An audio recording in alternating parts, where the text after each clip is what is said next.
Guys আজকে একটা ধান দেখাবো, সেই অবাক করা ধান। দেখেন এই যে এই ভাইয়ার এটা ধান।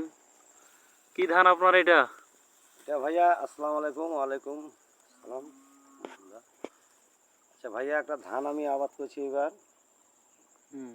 কি ধান এটা? ইরি মৌসুমে জেঠা কাটারি নতুন ভাই বীজ আবিষ্কার করে ফেলেছি। এটা এবার প্রথম লাগাইছি বিঘা 3 মাটি।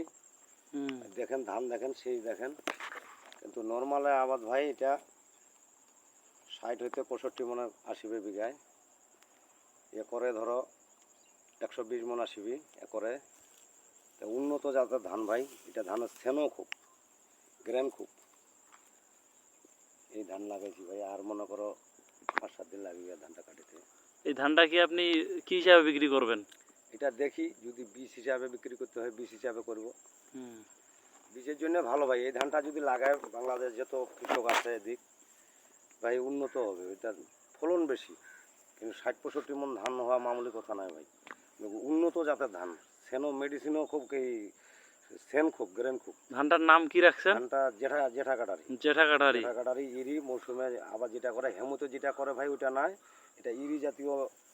ইরিও করা যাবে, আবার হেমুতে করা যাবে। হেমুতে তো যদি লাগান তাও মনে কর 40-42 মন করে ধান মারতে পারবেন। আর হাওয়া বাতাসে এটা কিন্তু কোনো ক্ষতি করতে পারবে না, এটা ধানও পড়তে পারবে না, একটা কাইট পড়বে না।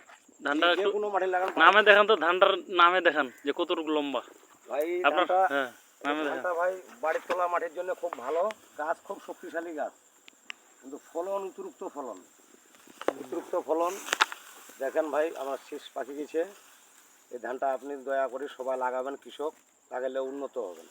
লাগালে মনে কর টেনশন নাই। আর ইয়ার বিষ 2-1 বার দিলেও হবে, বিষ না দিলেও চলবে। 2-1 বার যদি বিষ দেন, কিন্তু ভাই সার প্রচুর লাগবে। সার কিন্তু ধান তো বিশাল উঁচা হয়ে গেছে, আপনার লেভেল, ওলার লেভেল। হোক তো ইনশাল্লাহ পড়বে না এই ধান। এই ধান যত ঝড় তুফান হোক আল্লাহ রহমতে পড়বে না। ধানটা খুবই শক্তিশালী ধান। এই ধান চাষ করেন ভাই, লাভবান হবেন সবাই। এই ধান নেওয়ার জন্য যোগাযোগ কিভাবে করবো আপনার সঙ্গে? এবার এটা ধান যদি নিতে চান ভাই, বীজ মনে কর টেকরা